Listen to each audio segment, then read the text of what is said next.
Alhamdulillahilladzi anzalal Qur'ana hudan lil muttaqin wa arsala rasulahu rahmatan lil alamin. Salatan wa salaman ala sayyidina wa maulana Muhammadin sallallahu alaihi wasallam wa ala alihi wa ashabihi wa man ittaba'ahu ila yaumiddin. Allahumma arzuqna fahman nabiyyin wa hifdzal mursalin wa ilhamal malaikatil muqarrabin. Majelis Baitul Mukmin yang saya hormati, yang Allah muliakan,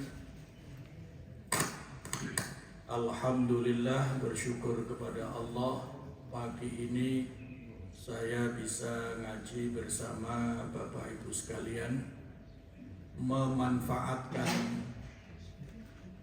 memanfaatkan akhir bulan Agustus, bulan kemerdekaan Republik Indonesia. Maka saya ingin dan merasa perlu menyampaikan berkaitan dengan kemerdekaan diri kita. Maka pertanyaannya, Bapak Ibu sampai hari ini merasa merdeka apa merasa terjajah? Ya, merdeka. Ya, baik.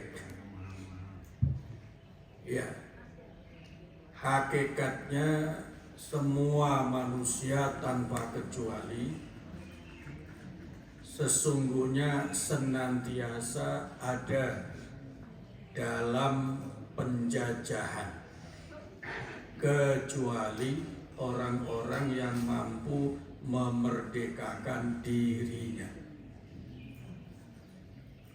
Ya. Kira-kira yang selalu menjajah kehidupan kita, terutama seorang muslim beriman, itu apa kira-kira? Hawa nafsu. Itulah penjajah laten yang ada dalam diri manusia. Salah satu produk hawa nafsu itu, salah satunya adalah mengajak manusia untuk galau. Bapak Ibu pernah galau? Kalau masih suka galau, itu artinya terjajah oleh perasaan yang membawa rasa pikiran galau dalam kehidupan. Bapak Ibu masih merasa kadang-kadang atau sering atau selalu merasa susah? Kadang-kadang. Berarti kadang-kadang tidak merdeka. Ya. Baik. Ya. Pertanyaan berikutnya, Bapak Ibu masih suka merasa lemah ketika menghadapi sebuah masalah? Sering. Itu berarti sering terjajah. Gitu ya, sering terjajah. Yang berikutnya, masih ada rasa malas dalam diri? Ini yang nggak jawab nih kelihatannya bingung. Iya apa enggak begitu ya? Kalau masih ada rasa malas dalam diri, apalagi ketika dihadapkan kegiatan ibadah, perjuangan, itu pertanda masih terjajah. Pertanyaan berikutnya, masih ada rasa pelit, bakhil dalam diri? Wah, ini kok jawabannya malah kompak. Ya. Jadi kalau masih ada rasa bakhil, pelit dalam diri, itu artinya masih terjajah, belum sepenuhnya merdeka. Masih ada rasa kadang-kadang menjadi seorang, agak kasar ini, tapi itu ada hadis, sikap pengecut, gitu, mencela orang tapi tidak berani di depannya, gitu ya. Termasuk ghibah. Ghibah itu perilakunya seorang pengecut. Kalau punya kawan punya perilaku baik, kalau maksudnya baik, ya, punya perilaku buruk, maksudnya baik untuk diingatkan, kenapa dijadikan bahan pergunjingan? Padahal ayatnya watawasau bil haq dan juga watawasau bis sabr. Sesama orang beriman itu kalau ada kesalahan ya diberikan nasihat dengan kebaikan dan kesabaran. Jangan dijadikan pergunjingan. Maka pergunjingan itu, orang yang suka ghibah itu sebetulnya bagian dari sikap pengecut. Kalau masih begitu, itu artinya belum sepenuhnya merdeka. Ada yang suka mikir cicilan hutang datang waktu tidur? Walaupun tidak jawab, tapi kalau senyum-senyum saya paham lah itu. Itu ya. Nah, kalau masih suka kepikiran, apalagi di bawah sholat, ini tanggal berapa ya? Jatuh temponya. Nah, ini artinya belum begitu merdeka, masih terjajah. Apalagi kalau merasa tertekan oleh perilaku orang lain. Nah, ini betul-betul penjajahan. Oleh karena itu sesungguhnya Bapak Ibu sekalian sudah diajarkan doa oleh Rasulullah Sallallahu Alaihi Wasallam untuk membebaskan diri dari 8 macam penjajah dalam diri tadi itu. Kira-kira ingat doanya rada panjang. 8 macam ungkapan doa dari Rasulullah Sallallahu Alaihi Wasallam agar umat kita sekalian terbebas dari penjajahan dalam diri. Kalau saya awali, insya Allah bisa melanjutkan.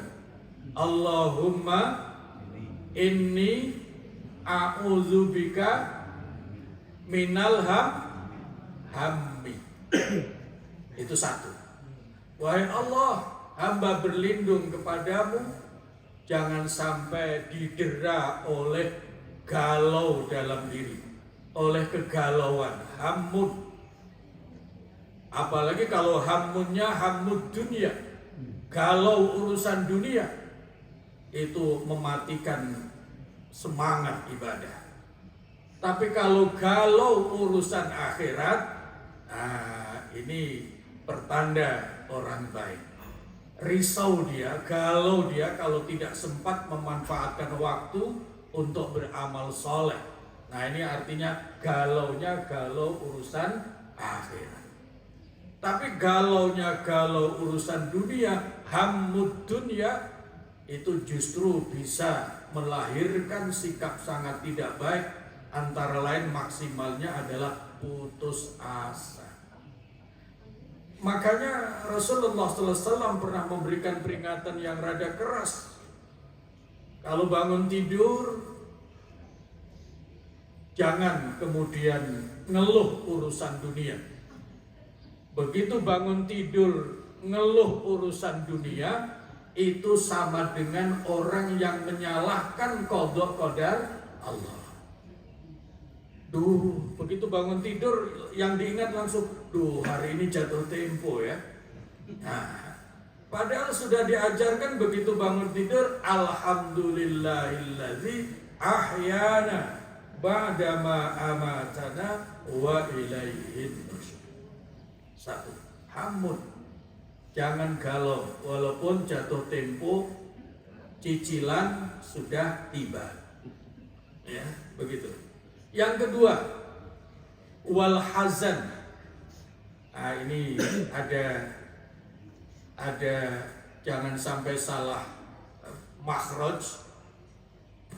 Kalau hazan pakai ha itu artinya rasa sedih. Tapi kalau khazin itu artinya perbendaharaan positif. Hazan sama khazin beda lagi dengan hasan ya. Makanya taklim makharijul hurufnya kalau belajar Al-Quran perlu ditingkatkan, karena makin lama makin mengajinya, makin lama akan makin ketahuan, oh ternyata sebegitu bahayanya kalau salah ucap di dalam bahasa Al-Quran. Hasan artinya baik, Tapi kalau sinnya tertukar dengan zai, hazan, artinya sedih. Maka kalau ada namanya Pak Hasan, tiba-tiba dipanggil Pak Azan, Pak Azan, jadi rada ke zai begitu, itu artinya bukan bapak yang baik, tapi bapak yang suka sedih. Nah gitu ya. Itu perbedaannya. Allahumma inni a'udzubika minal hammi wal hazan. Ada yang sudah hafal doa ini? Kalau pertanyaannya ada yang sudah hafal atau belum, jangan insya Allah. Ya, belum tentu jawaban paling menyelamatkan ya. Kalau belum ya belum, kalau sudah ya sudah. Soal sudah tapi lupa itu memang biasa. Yang luar biasa kalau sudah hafal tidak pernah lupa, itu yang luar biasa. Jadi biasa saja. Kalau sudah hafal kemudian lupa tidak apa-apa, ya, tidak apa-apa. Allahumma inni a'udzubika minal hammi wal hazan. Wahai Allah, bebaskan hamba dari rasa galau dan sedih. Dua hal. Yang ketiga, wa'udzubika minal ajzi wal kasal. Wahai Allah, aku berlindung kepadamu, bebaskan aku dari rasa atau sikap lemah dan malas. Sudah lemah ditambah malas. Kira-kira sempurna enggak itu? Sempurna. Ya.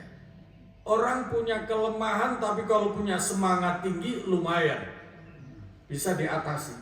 Tapi kalau sudah lemah kemudian malas, itu betul-betul sempurna.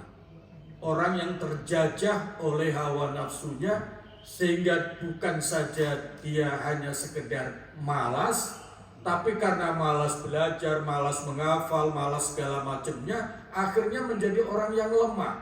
Lemah hafalannya, lemah semangatnya, lemah ibadahnya. Nauzubillah min dzalik. Karena itu bahaya, maka Nabi mengajarkan doa, mohon kepada Allah. Wa'udzubika minal ajzi wal kasal. Yang kelima, wa'udzubika minal jubni wal bukhl. Bebaskan hamba wahai Allah dari rasa pengecut dan pelit. Orang sudah pelit tapi tukang gunjing karena pengecut. Sempurna enggak itu? Sudah pelit kemudian suka bergunjing. Paling kalau dia sedekah juga nggak ikhlas. Nah itu dia. Dia sudah nggak bersedekah tapi mencela orang lain yang bersedekah. Dan seterusnya.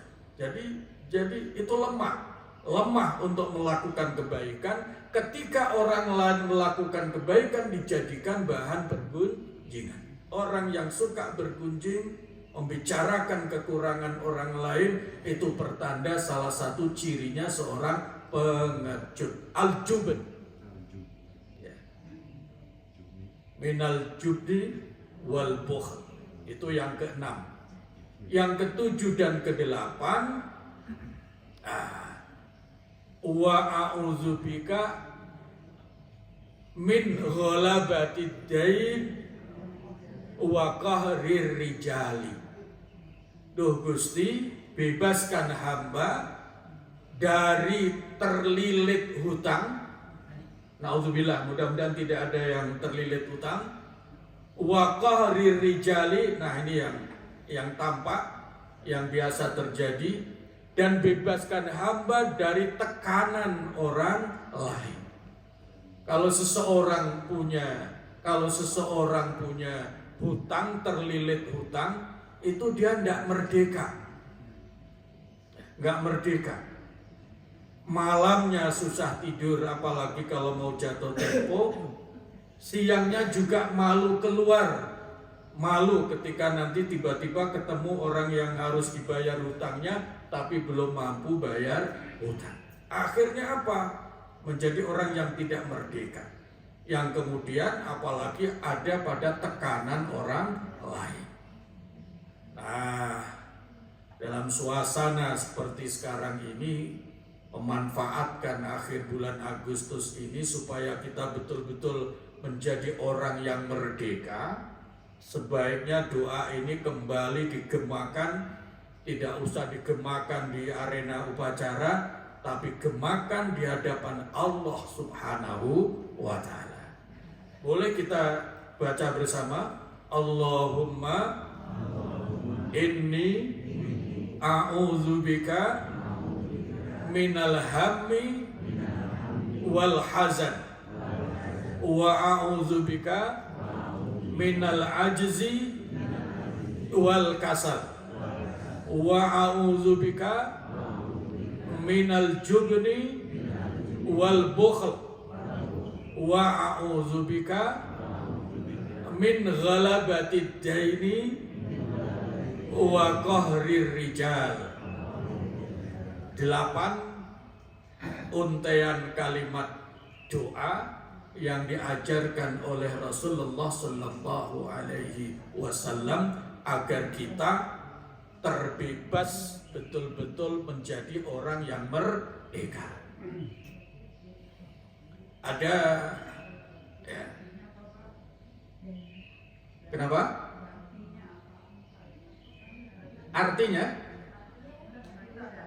wahai Allah, ya, bebaskan hamba dari galau dan sedih, bebaskan hamba dari lemah dan malas, bebaskan hamba dari pengecut dan pelit, bebaskan hamba dari lilitan hutang dan tekanan orang lain. Nah, asbabul wurud ini kalau hadis, ini kan doa dari hadis Nabi. Ya, kalau Al-Quran itu latar belakang turunnya ayat namanya asbabun nuzul, ya. Latar belakang mengapa ayat diturunkan oleh Allah Subhanahu wa Ta'ala. Kalau hadis itu namanya asbabul wurud, latar belakang kenapa kok Nabi sampai mengucapkan hadis, ya, memberikan nasihat, termasuk kenapa kok Nabi tiba-tiba mengajarkan doa ini. Sejarahnya, catatan dalam sejarah doa tadi itu, ada sahabat Ansor. Sahabat Ansor itu sahabat yang asli penduduk Madinah, yang menyambut, menolong, membantu kehadiran hijrah Rasulullah Sallallahu Alaihi Wasallam beserta sahabatnya dari Makkah ke Madinah. Ketika Rasulullah Sallallahu Alaihi Wasallam di Madinah kan rumahnya itu kan memang jadi nempel, kamar beliau itu kan nempel dengan masjid, dengan keimaman masjid itu. Nah, suatu saat ada seorang sahabat namanya Abu Umamah. Ya, seorang sahabat namanya Abu Umamah. Sahabat Abu Umamah ini sahabat yang sangat tekun ibadahnya. Ya. Kalau dia mendapatkan pelajaran ibadah dari Nabi, kalau sudah dilakukan, itu kemudian minta tambahan. Salah satu hadisnya itu ketika, ya Rasulullah murni, ya, amalan, wahai Nabi, berikan saya satu amalan yang kalau saya laksanakan, saya dijamin masuk surga. Nah, ini awal seruan puasa sunnah. Apa?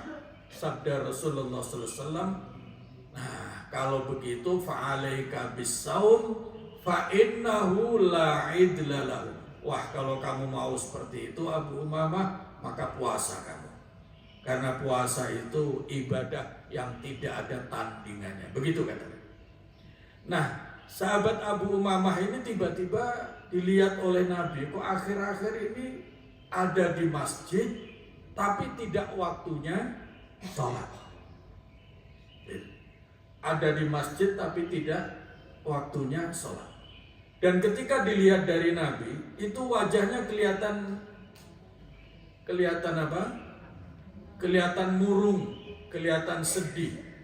Begitu. Maka ditanya oleh Rasulullah sallallahu alaihi wasallam, "Ya Aba Umamah, Abu Umamah, kamu kenapa? Ini tidak waktunya. Saya lihat tidak waktunya sholat, tapi kamu ada di masjid. Dan saya melihat rona wajahmu itu rada kekuning-kuningan, pucat, pasif. Tanda kamu kelihatannya susah. Ada apa sesungguhnya?" Apa kata Abu Umamah? "Iya ya Rasulullah, betul. Kenapa? Saya ini sedang banyak utang." Begitu Pak Rudi. Jadi kalau ibu bapak banyak utang biasa saja, karena sahabat juga ada yang banyak utang. Jadi orang yang banyak utang itu merasa saja menghibur diri, saya levelnya level sahabat Nabi. Nah begitu ya. Nah setelah melihat, oh begitu, seperti tadi itu, mau keluar malu, malam harinya tidak bisa tidur, sehingga lebih baik datang ke masjid dan lain-lain. Nah kemudian Rasulullah SAW mengajar, kalau begitu Abu Umamah, kamu doa deh ya, doa, Allahumma inni a'udzubika minal hammi wal hazan wa a'udzubika minal ajzi wal kasal wa a'udzubika minal jubni wal bukhl wa a'udzubika min ghalabatid daini wa qahrir rijal. Wa qahrir rijal. Itu doa memerdekakan diri, anti galau, anti susah, anti lemah, anti malas, anti pelit, doa anti pengecut, doa untuk tidak terlilit, terbebas dari hutang, dan sekaligus terbebas dari tekanan orang lain. Bayangkan orang punya hutang, kemudian pada waktu yang bersamaan mikir hutangnya saja sudah puyeng, tapi di pihak lain didera oleh perasaan sedih dan duka, kadang-kadang amarah tapi tidak terungkapkan oleh perilaku orang lain. Oh itu sempurna itu. Orang kalau mengalami suasana seperti itu, orang nggak salah pun diserang. Ya, itu luar biasa. Maka ya sabar saja. Begitu. Baik. Bapak Ibu, mudah-mudahan ini hikmah akhir Agustus, mudah-mudahan bisa hafal doa ini ya.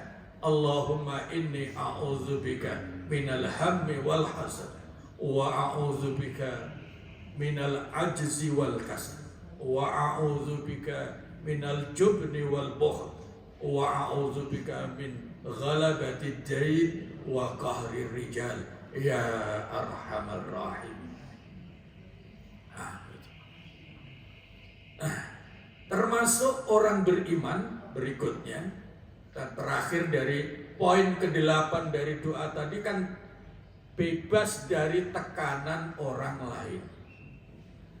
Nah, berkaitan dengan kemerdekaan yang akibat perilaku orang lain, ternyata orang beriman pun itu juga bisa sekali waktu atau kadang-kadang atau sering atau selalu, naudzubillah, itu ada dalam ketidakmerdekaan. Artinya berada pada tekanan orang lain.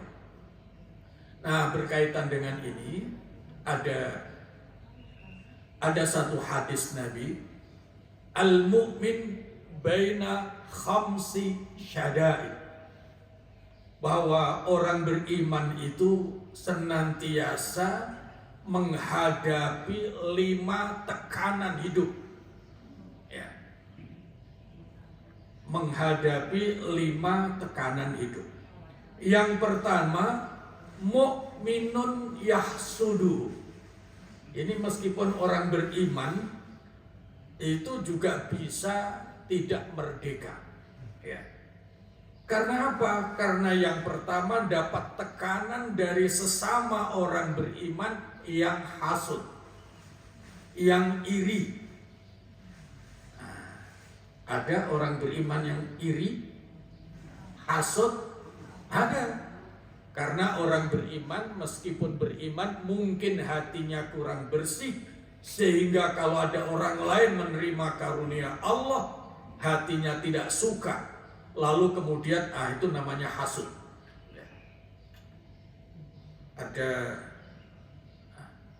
Ada sesama jamaah, ada mobilnya baru.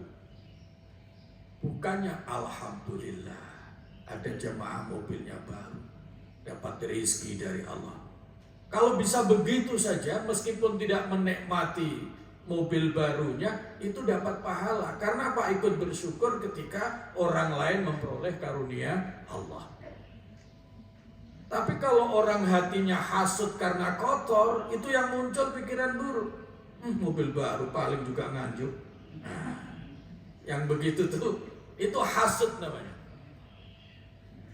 Wah, ibu-ibu, itu ada ibu jamaah, kerudungnya bagus. Paling juga. Nah, begitu ya. Jadi kalau orang hasad itu munculnya negatif. Begitu. Munculnya negatif. Maka itu tekanan yang pertama. Mukminun yahsudu. Oleh karena itu orang beriman pun kadang juga tidak merdeka kalau dia berada di depan tekanan orang yang hasud. Maka sebaliknya kalau orang beriman dia hasud kepada orang lain, iri dengki kepada orang lain, sesungguhnya juga dirinya belum merdeka. Itu yang pertama. Yang kedua, ya, munafikun yubghiduhu. Yang kedua, orang beriman itu menghadapi tekanan. Kalau yang pertama dari sesama mukmin yang hasud, yang kedua ini menghadapi orang munafik yang selalu memusuhi. Orang munafik itu sikapnya permusuhan walaupun lahiriahnya kelihatan baik. Karena munafik itu termasuk hatinya kotor. Maka dia selalu menyiapkan strategi untuk melawan orang-orang beriman. Karena apa? Dia sangat takut kalau kemunafikannya terbongkar. Maka sikapnya permusuhan, setidak-tidaknya permusuhan secara batin. Itu tekanan yang kedua bagi orang beriman, dimusuhi oleh orang-orang munafik. Makanya tempo hari sempat kita bahas surat Al-Munafikun. Rasulullah dan para sahabat saja dimusuhi, apalagi orang biasa. Itu tekanan yang kedua, ya, kemungkinan tidak merdekanya orang beriman ketika menghadapi orang-orang munafik. Yang ketiga, ini yang lebih ganas, ya, kufrun yuqatiluhu, orang-orang kafir yang mungkin juga terang-terangan maupun terselubung mengancam keselamatan, memusuhi bahkan membunuh orang-orang yang beriman. Itu orang-orang kafir. Ya. Cuman kalau kita sebagai warga bangsa Indonesia mudah-mudahan terlindungi. Karena apa? Karena ada hukum, ya, hukum pidana yang akan mengancam orang-orang yang melakukan pembunuhan tanpa peduli apapun agamanya. Kalau sampai melakukan tindak pidana yang namanya pembunuhan, pasti akan terjaring terkena aturan hukum.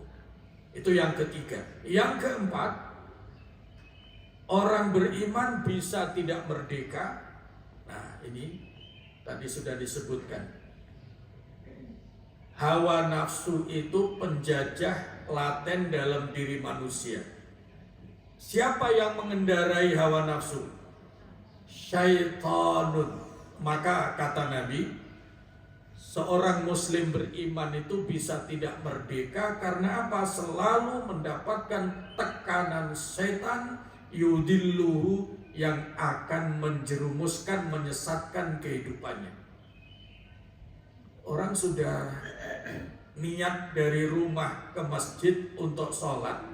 Kan masjid mestinya tempat yang suci, tapi setan pun masih ada. Setan masih ada. Kadang-kadang tidak disadari nempel di sebelah. Nempel di sebelah. Lagi zikir dan doa, tiba-tiba diajak ngobrol. Ya, begitu. Ya, gitu. Ya. Ya, maaf ya Bu, ini tidak nyindir. Cuman mengungkapkan fakta ya. Ya, begitu. Itu Masya Allah. Gitu. Masjid itu tempat sujud. Masjid itu tempat zikir. Nah, tiba-tiba digunakan oleh yang lain-lain. Lebih-lebih digunakan untuk bertengkar, walaupun kelihatannya bertengkar ilmu. Itu bahaya ya. Syaitanun yudillu. Nah, yang terakhir adalah nafsun, hawa nafsu tunazi'u. Hawa nafsu yang terus melawan ketika orang beriman akan melakukan amal soleh dan ibadah. Nafsu itu maunya melawan terus. Yang paling gampang sudah tahu badan ini kurang sehat, perut suka mules, sekedar untuk menghindari sambal pedes saja itu bisa sangat berat loh. Ya, bisa sangat berat. Apa yang terjadi? Nah, yang terjadi begitu habis makan pedes maka berulang kali ke mana? Ke belakang. Gitu. Sehingga yang terjadi ke belakangnya lebih sering, sehingga sholatnya pun bisa terburu-buru. Bahkan sholatnya baru mau sholat mikir, nanti kalau sholat perut saya mules enggak ya? Nah, itu sudah mulai itu. Nah, ini gara-gara nafsun tunazi'u. Hawa nafsu yang selalu melawan. Ilmunya ada tentang ilmu kesehatan, tetapi ilmunya tidak cukup memberikan kekuatan untuk membangun kekuatan diri, menghindari hal-hal yang merusak kesehatan. Nah, itu namanya nafsun tunazi'u. Hadis ini yang 5 disebutkan 5 ini memang ada ulama yang menyatakan hadisnya itu ada sisi dhaifnya. Ya, ada sisi dhaifnya. Tapi apakah boleh diamalkan hadis dhaif? Boleh. Ya. Jadi jangan terlalu takut dengan ditakut-takuti hadis dhaif. Karena apa? Hadis dhaif itu dalam ilmu hadis masih bisa dijadikan pedoman, pegangan selama tidak bertentangan dengan Al-Quran dan dengan hadis sahih. Kalau hadis dhaif itu sampai bertentangan dengan Al-Quran maupun hadis yang sahih, maka baru boleh tidak dipakai. Tapi selama tidak bertentangan, walaupun ada sisi dhaifnya, masih bisa dipegang. Oleh karena itu, hadis dari sahabat Anas yang 5 tadi itu, sabda Nabi, al-mu'min baina khamsi syada'id. Orang beriman itu selalu menghadapi 5 tekanan. Memang ada sisi dhaifnya, ada sambungan sanad yang tidak jelas, diragukan, maka menjadi hadis dhaif. Tapi dhaifnya dari sisi sanad. Ya, sanad itu sambungan cerita. Tapi kalau dari sisi redaksinya itu tidak dhaif. Karena apa? Tidak bertentangan, bahkan sejalan dengan ayat Al-Quran dan hadis yang sahih. Makanya di dalam ilmu hadis itu ada 3 klasifikasi. Ya. Makanya pesan saya, jamaah sekalian, jangan sampai bertengkar hanya mempersoalkan hadis dhaif, hadis sahih. Kalau tadinya tidak tahu kemudian menemukan ini ada dhaif, jangan kemudian ilmu untuk menyerang orang lain. Nah, begitu. Jangan sampai bertambah ilmunya, tapi justru bertambah kerasnya kepada orang lain. Ditakut-takuti bid'ah, ditakut-takuti dhaif, ditakut-takuti segala macam. Karena apa? Itu perilakunya orang ahli kitab. Orang ahli kitab itu, lihat di surat Al-Bayyinah.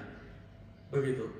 Mereka tidak bercerai-berai banyak pertengkaran kecuali justru setelah datang penjelasan melalui ilmu. Kalau sudah datang ilmu, justru untuk meluaskan wawasan, jangan malah dijadikan awal dari sebuah pertengkaran sesama muslim. Karena apa yang penting? Wa ma umiru illa liya'budullaha mukhlisina lahuddin. Ya, begitu. Makanya dalam ilmu hadis, kalau menghadapi hadis dhaif, para ulama ada 3 klasifikasi. Ini ada ilmunya tersendiri. Ini ada sebuah kitab namanya Usulul Hadis, Ulumuhu wa Mustalahuhu. Kajian tentang ilmu-ilmu hadis, termasuk bagaimana kalau menghadapi hadis dhaif. Yang pertama, ada memang pendapat yang tidak boleh diamalkan secara mutlak. Apapun, itu pendapat yang pertama. Ya, itu yang kedua, ada boleh diamalkan secara mutlak, walaupun dhaif boleh diamalkan. Nah, yang ketiga, ini yang pertengahan tadi, boleh diamalkan hadis dhaif itu selama tidak bertentangan dengan ayat Al-Quran dan hadis yang sahih. Nah, yang 5 tadi itu tidak ada yang bertentangan. Orang beriman memang faktanya menghadapi orang beriman yang hatinya masih kotor sehingga hasud. Itu jelas, ya. Jelas. Yang kedua, menghadapi orang munafik yang selalu memusuhi, itu juga ada, banyak sekali, baik ayat maupun hadis. Dan yang ketiga, itu orang kafir yang mengancam keselamatan hidupnya orang-orang beriman, itu lebih jelas lagi. Dan yang keempat, setan yang selalu menjerumuskan, apalagi itu jelas, lebih jelas. Ayat hadisnya sangat banyak. Dan yang kelima, hawa nafsu yang selalu melawan ketika akan beramal soleh. Jadi 5 poin itu jelas selaras, sejalan dengan ayat-ayat Al-Quran dan dengan hadis-hadis yang sahih. Oleh karena itu, walaupun ada ulama yang mengatakan itu ada sisi dhaifnya, tapi masih bisa dijadikan pegangan dalam kehidupan sehari-hari. Saya kira itu ngaji kita pada pagi hari ini. Ada pertanyaan? Ada? Kalau tidak ada, kita ulang doa tadi supaya kita betul-betul menjadi orang yang merdeka. Allahumma inni a'udzubika minal hammi wal hazan wa a'udzubika minal ajzi wal kasal wa a'udzubika minal jubni wal bukhl wa a'udzubika min ghalabatid dain wa qahrir rijal ya arhamar rahim. Mudah-mudahan ini melengkapi khazanah doa-doa Bapak Ibu sekalian, melengkapi yang tempo hari doa tentang anti kemunafikan. Doa anti kemunafikan. Masih ingat? Sudah hafal? Allahumma tahhir qalbi minan nifaq wa amali minar riya wa lisani minal kadhib wa aini minal khiyana fa innaka ta'lamu kha'inatal a'yun wa ma tukhfis sudur. Apalagi kita punya jamaah, tadi saya nostalgia sebentar sebelum ngaji. Itu jamaah Pak Haji Thohir. Itu ada Pak Haji Thohir. Tadi saya begitu beliau datang sholat, saya lihat dari samping, ini nggak salah. Terus saya tanya kepada beliau, Pak, yang paling kiri siapa? Itu Pak Haji Thohir. Oh, kalau begitu tidak salah. Pak Haji Thohir ini tahun 91. Itu yang memberikan ruangan khusus untuk masjidnya Telkom di Jalan Japati di kantor. Itu ini Pak Haji Thohir. Tadi yang lebih membuat saya terharu dan bangga, Pak Haji masih ingat saya. Ini Pak Yusuf. Oh, alhamdulillah, saya masih diingat maksudnya. Nah, alhamdulillah. Terima kasih Pak Haji. Ya. Allahumma tawwil a'marana fi sihhati wal afiyah. Ya Allah, panjangkan usia kami dalam keadaan sehat wal afiyah. Wa tawwil a'marana fi najahi was sa'adah. Panjangkan usia kami ya Allah dalam keadaan selalu sukses dan bahagia. Wa tawwil a'marana fil ibadati wal khairi was salamati wa husnil khatimah. Panjangkan usia kami ya Allah, berikan kemampuan untuk istiqomah dalam ibadah, istiqomah dalam segala kebaikan. Selamatkan kami ya Rabb dari segala mara bahaya kehidupan. Dan jika saatnya harus kembali kepadamu, tiba saatnya harus kembali kepadamu, berikan kami husnul khatimah. Rabbana atina fid dunya hasanah wa fil akhirati hasanah wa qina adzabannar walhamdulillahi rabbil alamin. Wassalamualaikum warahmatullahi wabarakatuh.